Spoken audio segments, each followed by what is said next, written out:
নমস্কার প্রিয় দর্শক বন্ধু, আমি সাহেব। আজকের এই প্রতিবেদনটিতে আমি যে বিষয়টি ব্যাখ্যা করব সেটি হলো বাংলাদেশ যাওয়ার পাকিস্তান থেকে যুদ্ধ বিমান কিনতে চাইছে এবং সেটা ভারতের জন্য যে কত বড় একটা হুঁশিয়ারি হতে পারে এবং ভারতের নিরাপত্তার জন্য যে ভারতের সরকারের কী কী পদক্ষেপ নেওয়া উচিত সেই বিশ্লেষণগুলো এই ভিডিওটির মাধ্যমে করব। তার আগে বলি, আপনারা যারা আমার এই চ্যানেলে প্রথম তারা এই চ্যানেলটিকে সাবস্ক্রাইব করে রাখুন। এই চ্যানেলের মাধ্যমে আমি আপনাদেরকে বিভিন্ন দেশ বিদেশের রাজনৈতিক বৈদেশিক খবরগুলো তুলে ধরি। তো সম্প্রতি বাংলাদেশের যে বায়ুসেনা প্রধান রয়েছে তার নাম হচ্ছে হাসান মাহমুদ খান। তিনি কি করলেন, তিনি ওই পাকিস্তান সফর করলেন এবং সেখানে তিনি একটা পাকিস্তান থেকে যে যুদ্ধ বিমান কিনতে চাইছে তার ইচ্ছা প্রকাশ করলো। মানে এবার সরাসরি বাংলাদেশ পাকিস্তানের সঙ্গে হাত মেলাচ্ছে, পাকিস্তানের সঙ্গে হাত মেলাচ্ছে। এখন এই ইউনিস জমানায় কী হয়েছে, দুটো দেশ খুব পাশাপাশি আসতে শুরু করেছে, খুব ঘনিষ্ঠ বলে প্রকাশ। তারা একে অপরের বিপদে নাকি পাশে দাঁড়াবে, একে অপরকে সাহায্য করবে। আর বাংলাদেশ তো এখন ভারতকে তার প্রধান শত্রু বলে মনে করে, কারণ ভারত থেকে নাকি ভারত নাকি যাদের সব কিছু নিয়ে নিচ্ছে, ভারত বাংলাদেশকে ব্যবহার করছে, এইরকম নাকি তাদের এখন মনে হয়। তো তারা পাকিস্তান থেকে যুদ্ধ বিমান কিনেছে JF-17 থান্ডার। এই যুদ্ধ বিমানটা নাকি পাকিস্তান এবং চীন দুজনা মিলে বানিয়েছে। এটা 4.5 জেনারেশনের এয়ারক্রাফট এবং সেইগুলো কেনার প্রকাশ পাঠিয়েছে। তো ভারতও বলে দিয়েছে যদি বাংলাদেশ এই ডিলটা করে ওই পাকিস্তানের সাথে, তাহলে সেটা ভারত সরকার সেটা ভারতের জাতীয় নিরাপত্তার জন্য হুমকি বলে মনে করবে এবং ভারত কিন্তু স্ট্রং অ্যাকশন নেবে বাংলাদেশের বিরুদ্ধে যদি এই ডিলটা করে। তো প্রশ্ন হলো এটাই যে বাংলাদেশে হঠাৎ করে এখন এই পাকিস্তানের সঙ্গে এই যুদ্ধ কেনার কেন প্রয়োজন হলো। তো যেটা বিশ্লেষণ যে মনে হয় যে বাংলাদেশ এখন একটা অস্থিরতার মধ্যে চলছে।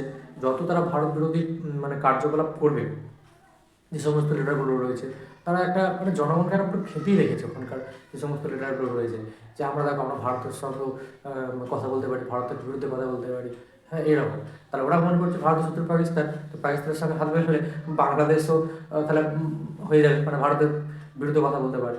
আর ওরা করছে কি, পাকিস্তানের সাথে কখনো হাত মেলাচ্ছে, কখনো আবার চীনের সঙ্গে হাত মেলাচ্ছে, মানে ভারতকে টাইট দেবে। নিজেরা এখন কিছু করতে পারছে না, নিজেদের ক্ষমতা নেই, একাট কোনো ক্ষমতা নেই, তারা পাকিস্তানের সঙ্গে হাত মেলাবে, চীনের সঙ্গে হাত মেলাবে, মেয়েরাকে ভারতকে শাসাবে। সময় সময় অনেক হুঙ্কার এগুলো শোনা যায়, এটা করবো সেটা করবো, কিন্তু কাজের বেলায় লবণাম কিচ্ছু করার ক্ষমতা বাংলাদেশের নেই। তারা যে 77 কি কী করবে? যে দেশ এখন ঋণের জালে জর্জরিত, সেখানে খাদ্য নেই, ঠিকঠাক বাসস্থান নেই, হ্যাঁ, চিকিৎসা ব্যবস্থা কিচ্ছু নেই, কাঁচামাল সে দেশে আমদানি নেই, মানে আমদানি করতে করার ক্ষমতা কমে গিয়েছে, রপ্তানি তো নেই বললে চলে। তো সেই সব দেশ এখন ওই সব বাদ দিয়ে এখন যুদ্ধ বিমান কিনবে, যুদ্ধ বিমান কিনে আকাশে উড়াবে বাংলাদেশের যে সমস্ত লিডার রয়েছে। কিচ্ছু নয়, এইসব দেশ এখন এইসব করতে চাইছে। এখন বিশ্ব যেটা উত্তেজনা চলছে, ভারতীয় উপমহাদেশে ভারতীয় যে উপমহাদেশ রয়েছে সেখানে ভারতকে চটিয়ে কোনো দেশের কিন্তু কোনো লাভ হবে না। সে পাকিস্তান ভালোভাবে বুঝে গেছে অপারেশন সিঁদুরে কেমন শিক্ষা দিয়েছিল পাকিস্তানকে, হ্যাঁ, সেই শিক্ষা এমন ভালোভাবে পেয়েছে যা কখন ভারতের বিরুদ্ধে মুখ তোলা যাবে না। বাংলাদেশকেও এবার শিক্ষা দেওয়া হবে যদি বাংলাদেশে এইসব কার্যকলাপগুলো কন্টিনিউ করতে থাকে। সামনে নির্বাচন আছে, নির্বাচনে একটা গণতান্ত্রিক সরকার আসবে, এইসব সেই সরকার যা সিদ্ধান্ত নেবে সেটা পরের বিষয়। কিন্তু এখন যে কার্যকলাপগুলো চলছে এই বর্তমানে বাংলাদেশে, সেগুলো মোটেও ভারত ভালো বলে মনে করছে না।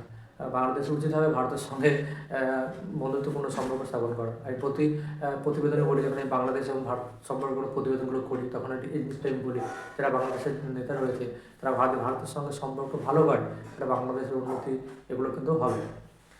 তো সব কিছুতেই ভারত অতীতেও কিন্তু বাংলাদেশকে সাহায্য করেছে এবং আগামীতেও করবে, যদি বাংলাদেশ ভারতের সঙ্গে সম্পর্কটা ভালো রাখে।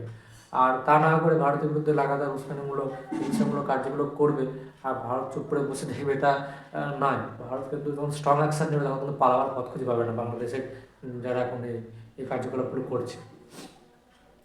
তো বাংলাদেশের অবশ্যই যে যারা জনগণ রয়েছে তারা সরকারের কাছে যে মেন দাবি, তাদের যে খাদ্য, বস্ত্র, শিক্ষা, চাকরি, এইগুলো মেন দাবি হয়ে উঠুক। তারা ভারত বিরোধী কার্যকলাপে পিছিয়ে আসুক।